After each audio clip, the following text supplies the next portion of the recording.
Thank you, everybody. Thank you very much. Great honor, and thank you to my truly great friend, Vice President Mike Pence. He's terrific. And thank you to Miami. We love Miami. Let me start by saying that I'm glad Secretary of State Rex Tillerson and I, along with a very talented team, were able to get Otto Warmbier back with his parents. What's happened to him is a truly terrible thing, but at least the ones who love him so much can now take care of him and be with him. Also, my dear friend, Steve Scalise, took a bullet for all of us. And because of him and the tremendous pain and suffering he's now enduring, and he's having a hard time, far worse than anybody thought, our country will perhaps become closer, more unified, so important. So we all owe Steve a big, big thank you.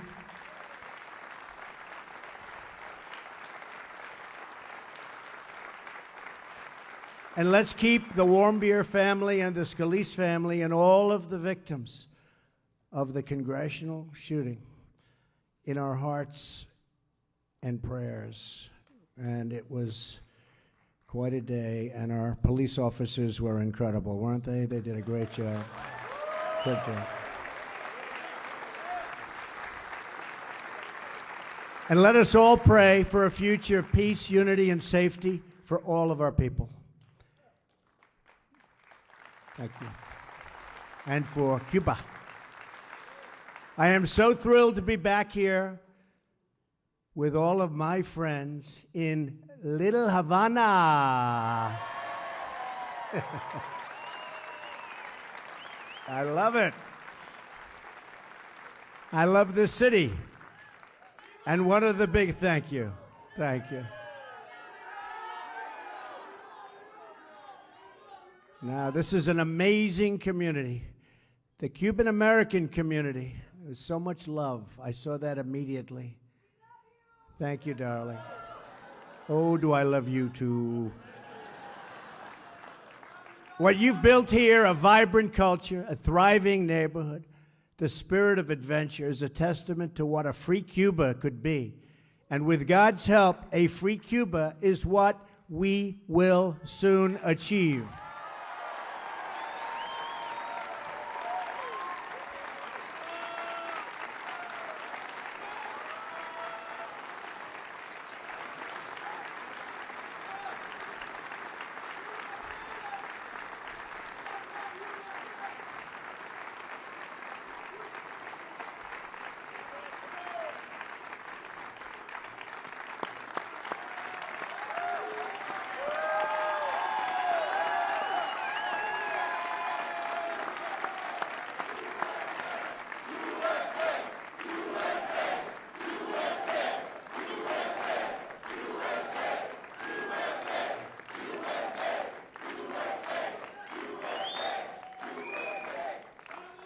And I don't even mind that it's 110 degrees up here.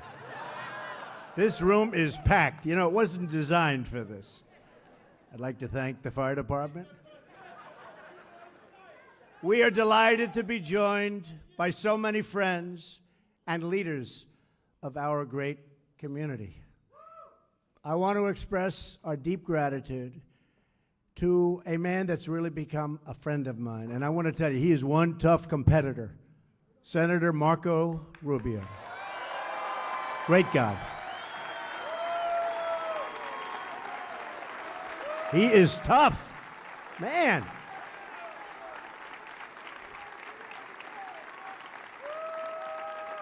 He is tough, and he's good, and he loves you. He loves you. And I listened to another friend of mine, Congressman Mario Diaz-Balart, and I'll tell you, I loved what he said, and I appreciated, Mario, I appreciated what you said so much. In fact, I was looking for Mario. I wanted to find him. They said he was on stage. I almost dragged him off the stage to thank him, but now I'm thanking you anyway. Thank you, Mario. That was great. Really appreciate it. And I also want to thank my good friend and just a man who was of tremendous support in the state of Florida for being with us, Governor Rick Scott.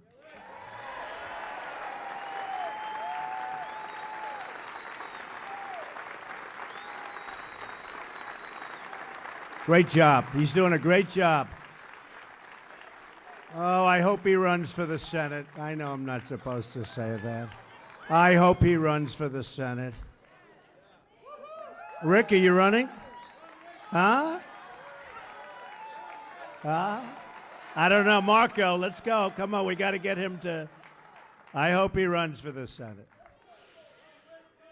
We're deeply honored to be joined by amazing veterans of the Bay of Pigs. These are great people, amazing people.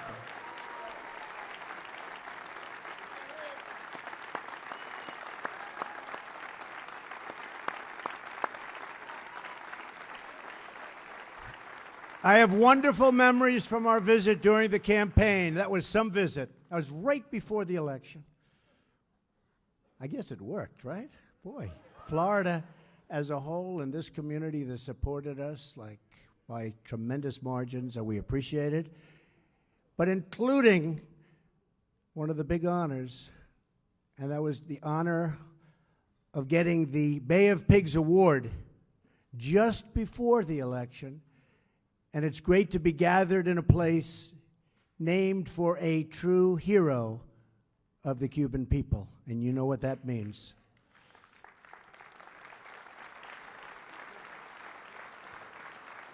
I was also looking forward to welcoming today two people who are not present. Jose Daniel Ferrer and Berta Soler were both prevented from leaving Cuba for this event. So we acknowledge them. They're great friends, great help. And although they could not be with us, we are with them 100%, okay? We are with them, right? Finally, I want to recognize everyone in the audience who has their own painful but important story to tell about the true and brutal nature of the Castro regime. Brutal. We thank the dissidents, the exiles, and the children of Operation Peter Pan. You know what that means.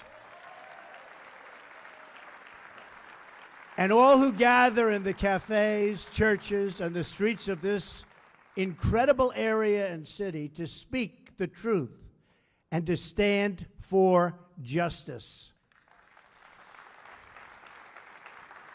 And we want to thank you all for being a voice for the voiceless. There are people. It's voiceless, but you are making up the difference, and we all want to thank you. This group is amazing. Just an incredible, you are an incredible group of talented, passionate people. Thank you. Incredible group of people. Many of you witnessed terrible crimes committed in service of a depraved ideology. You saw the dreams of generations held by captive. And just literally, you look at what happened and what communism has done. You knew faces that disappeared, innocents locked in prisons, and believers persecuted for preaching the word of God. You watched the women in white, bruised, bloodied, and captured on their way from Mass. You have heard the chilling cries of loved ones or the cracks of firing squads piercing through the ocean breeze. Not a good sound. Among the courageous Cuban dissidents with us on stage here today are Carrie Roque, who was imprisoned by the Castro regime 15 years ago.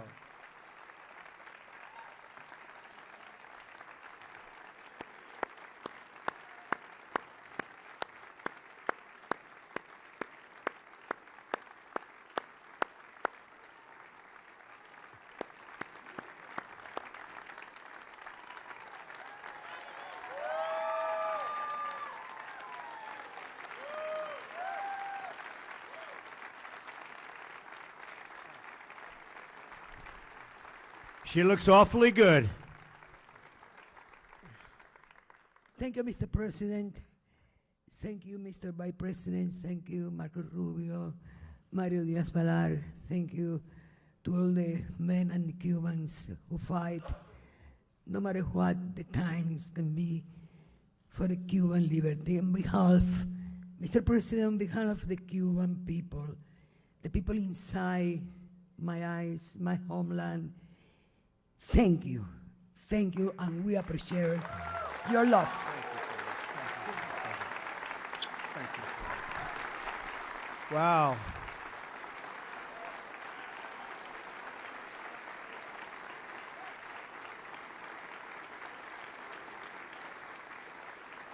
That's pretty good. She didn't know she was going to do that either, I will tell you. Thank you very much. Antunes, imprisoned for 17 years. Where is he?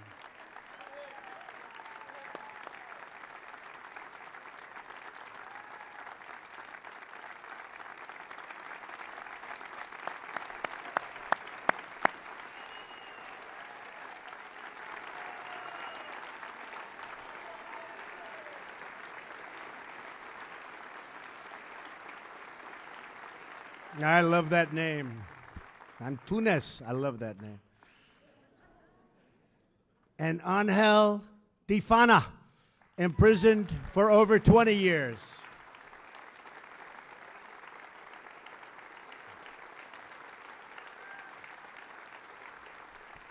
Thank you. Thank you. Very brave people. The exiles and dissidents here today have witnessed communism destroy a nation, just as communism has destroyed every single nation where it has ever been tried.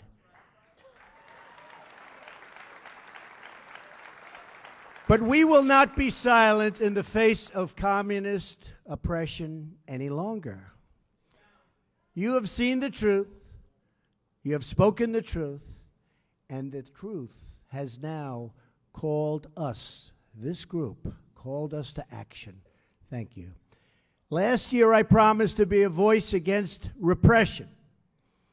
In our region, remember, tremendous repression, and a voice for the freedom of the Cuban people. You heard that pledge. You exercised the right you have to vote. You went out and you voted, and here I am, like I promised, like I promised.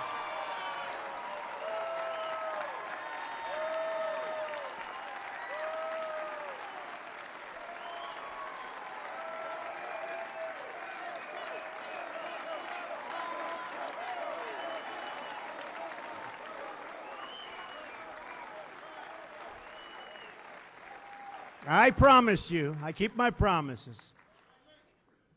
Sometimes in politics, they take a little bit longer, but we get there. We get there. Don't we get there? You better believe it, Mike. We get there.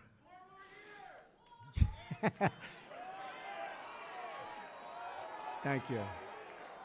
Thank you. No, we keep our promise.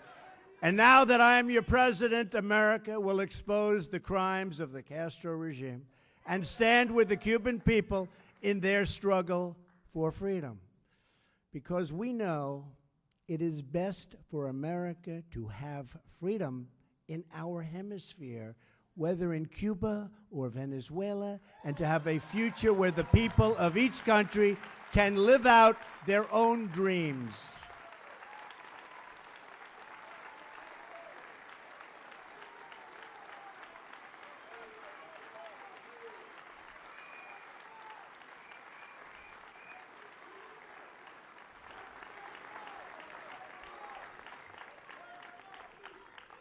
For nearly 6 decades, the Cuban people have suffered under communist domination. To this day, Cuba is ruled by the same people who killed tens of thousands of their own citizens, who sought to spread their repressive and failed ideology throughout our hemisphere, and who once tried to host enemy nuclear weapons 90 miles from our shores. The Castro regime has shipped arms to North Korea and fueled chaos in Venezuela. While imprisoning innocents, it has harbored cop killers, hijackers, and terrorists. It has supported human trafficking, forced labor, and exploitation all around the globe. This is the simple truth of the Castro regime. My administration will not hide from it, excuse it, or glamorize it. And we will never, ever be blind to it. We know what's going on, and we remember what happened.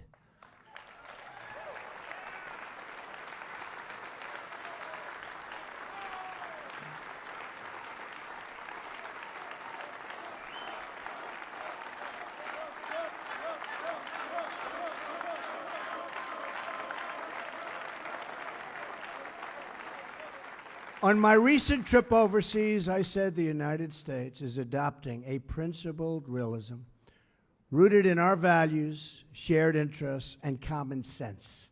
I also said countries should take greater responsibility for creating stability in their own regions.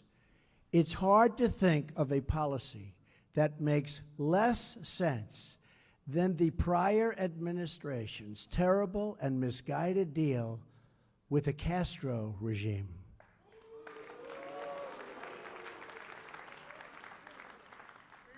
Well, you have to say the Iran deal was pretty bad also, at all fair. Let's not forget that beauty. They made a deal with a government that spreads violence and instability in the region, and nothing they got. Think of it, nothing they got. They fought for everything, and we just didn't fight hard enough. But now, those days are over. Now we hold the cards. We now hold the cards. The previous administration's easing of restrictions on travel and trade does not help the Cuban people. They only enrich the Cuban regime.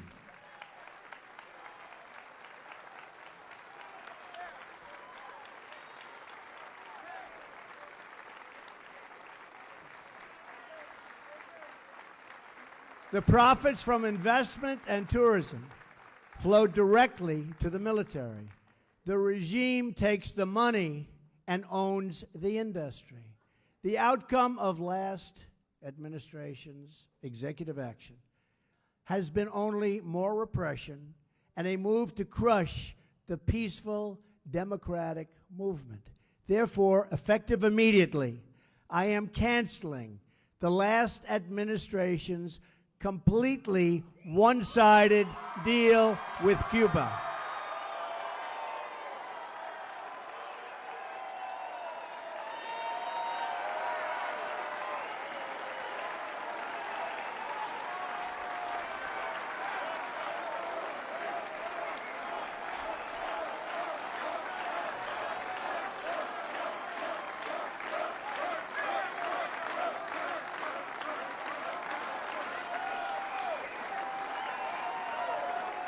I am announcing today a new policy, just as I promised during the campaign. And I will be signing that contract right at that table in just a moment.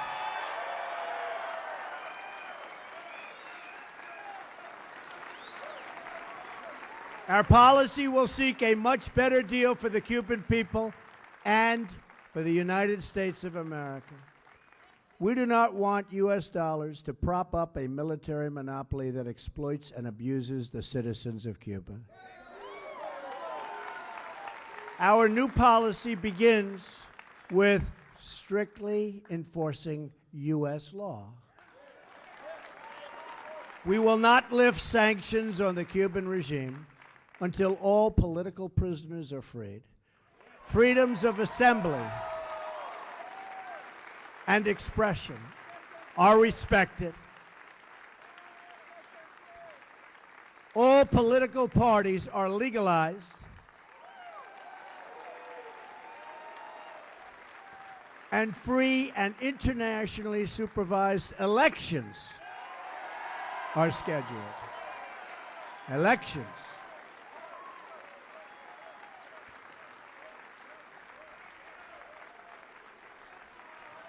We will very strongly restrict American dollars flowing to the military, security, and intelligence services that are the core of the Castro regime. They will be restricted.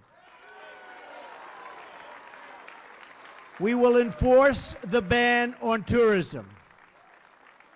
We will enforce the embargo.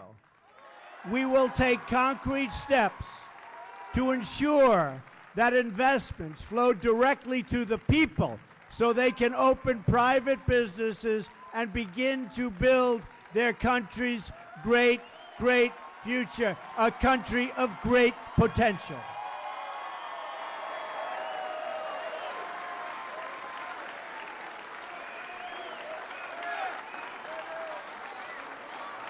My action today bypasses the military and the government to help the Cuban people themselves form businesses and pursue much better lives. We will keep in place the safeguards to prevent Cubans from risking their lives to unlawful travel to the United States. They are in such danger the way they have to come to this country, and we are going to be safeguarding those people. We have to. We have no choice. We have to. And we will work for the day when a new generation of leaders brings this long reign of suffering to an end. And I do believe that end is in the very near future. We challenge Cuba to come to the table with a new agreement that is in the best interests of both their people and our people, and also of Cuban Americans. To the Cuban government, I say, put an end to the abuse of dissidents. Release the political prisoners. Stop jailing innocent people. Open yourselves to political and economic freedoms. Return the fugitives from American justice, including the return of the cop killer, Joanne Chesimard.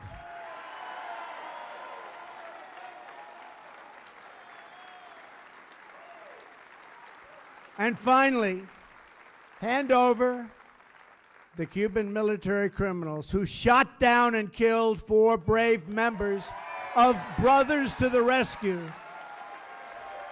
who were in unarmed, small, slow civilian planes.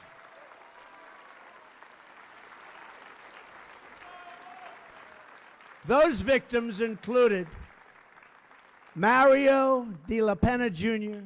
and Carlos Costa. We are honored to be joined today by Mario's parents, Miriam and Mario, and Carlos's sister, Mirta. Where are you?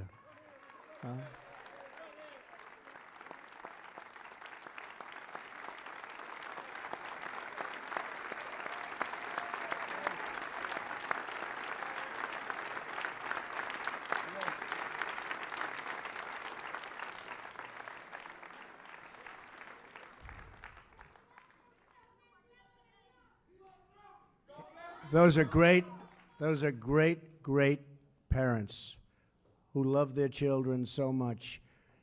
What they've done is just an incredible thing. What they represent, they did not die in vain. What they represent to everybody. and especially to the Cuban people. So your children did not die in vain, believe me.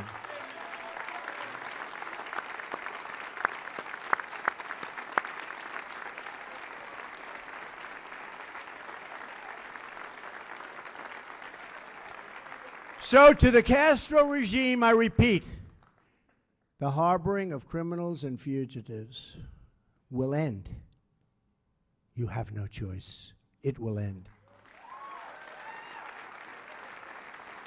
Any changes to the relationship between the United States and Cuba will depend on real progress toward these and the other goals, many of which I've described. When Cuba is ready to take concrete steps to these ends, we will be ready, willing, and able to come to the table to negotiate that much better deal for Cubans, for Americans, much better deal, and a deal that's fair, a deal that's fair, and a deal that makes sense. Our embassy remains open in the hope that our countries can forge a much stronger and better path. America believes that free, independent, and sovereign nations are the best vehicle for human happiness, for health, for education, for safety, for everything. We all accept that all nations have the right to chart their own paths, and I'm certainly a very big believer in that. So we will respect Cuban sovereignty, but we will never turn our backs on the Cuban people. That will not happen. Over the years, a special sympathy has grown between this land of the free and the beautiful people of that island so close to our shores and so deeply woven into the history of our region. America has rejected the Cuban people's oppressors. They are rejected. Officially today, they are rejected. And to those people, America has become a source of strength and our flag a symbol of hope. I know that is exactly what America is to you and what it represents to you. It represents the same to me. It represents the same to all of us. And that is what it was to a little boy, Luis Aza. You ever hear of Luis? Became very famous, great talent. Just 8 years old when Fidel Castro seized power. At the time, Luis's father was the police chief in Santiago de Cuba. You know Santiago? Yeah? Oh, they know Santiago. Just days after Fidel took control, his father was one of 71 Cubans executed by firing squad near San Juan Hill at the hands of the Castro regime. Luis buried his grief in his great love of music. He began playing the violin so brilliantly and so beautifully. Soon the regime saw his incredible gift and wanted to use him for propaganda purposes. When he was 12, they organized a national television special and demanded he play a solo for Raul Castro, who, by the way, is leaving now. I wonder why. They sent an official to fetch Luis from his home, but Luis refused to go. And a few days later, Castro's soldiers barged into his orchestra practice area, guns blazing. They told him to play for them. Terrified, Luis began to play, and the entire room was stunned by what they heard. Ringing out from the trembling boy's violin was a tune they all recognized. This young Cuban boy was playing the Star-Spangled Banner.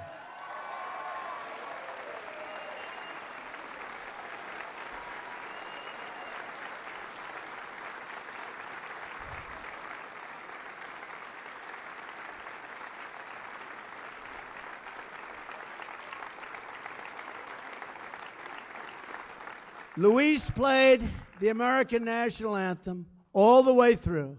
And when he finished, the room was dead silent.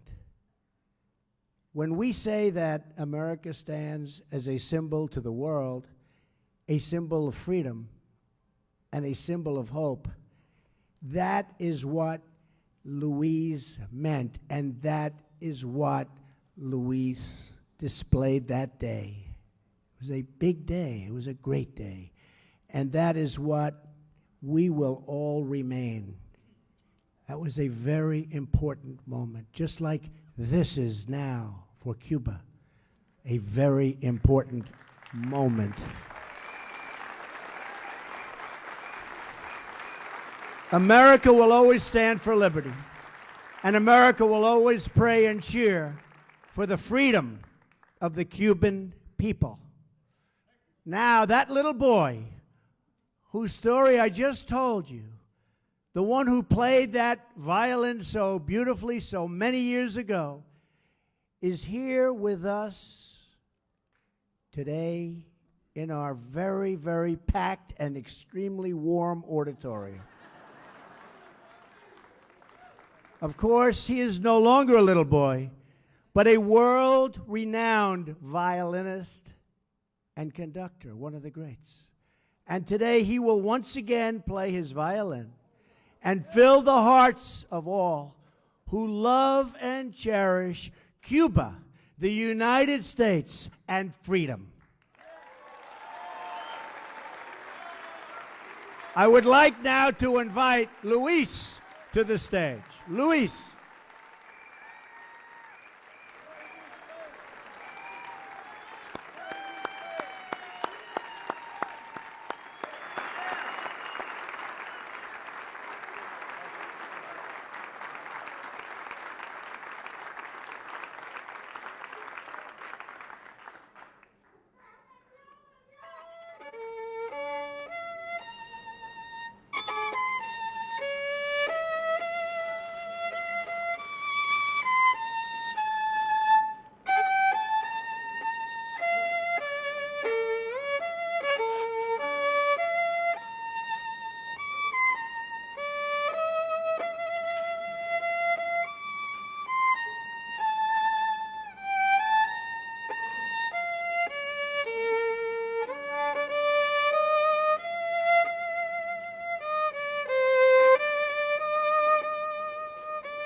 Thank you, Luis. I just said, so where were you more nervous, today or then?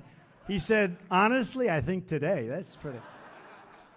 Thank you, Luis. That was beautiful. So I want to thank Miami. I want to thank Little Havana. Ah, Havana we love. Do we love it? Would you move anywhere else? You wouldn't move to Palm Beach, would you? No. No way. Little Havana.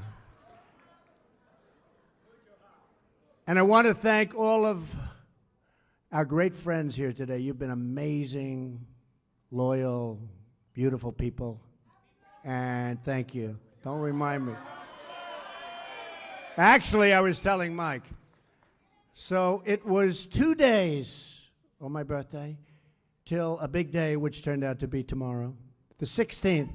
That was the day I came down with Melania on the escalator at Trump Tower. That's tomorrow. So it's exactly tomorrow, 2 years since we announced. And it worked out okay. Worked out okay. It's a great honor. Believe me, it's a great honor, right?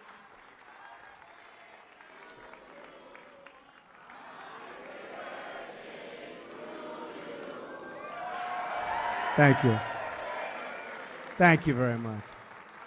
I just want to end by saying, may God bless everyone searching for freedom.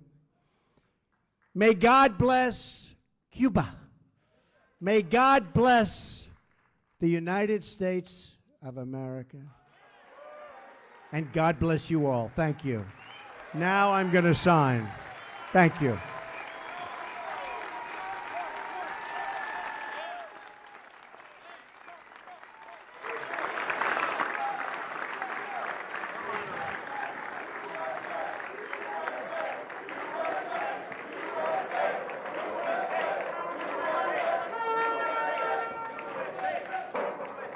So this says, strengthening the policy of the United States toward Cuba. And I can add, strengthening a lot. So this is very important, and you watch what's going to happen.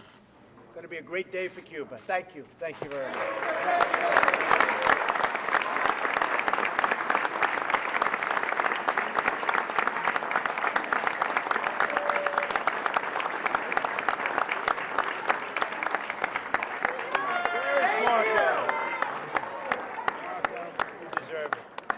Where's Mario? Here, sir. Mario. Who's our third one? Right here behind you, Mr. President. Oh, absolutely.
Alright folks, thank you very much for joining us and choosing us as your stream of choice. If you guys missed the event, it will be uploaded in just a few minutes. So check back on the channel. Like I said, thank you very much for joining us. If you are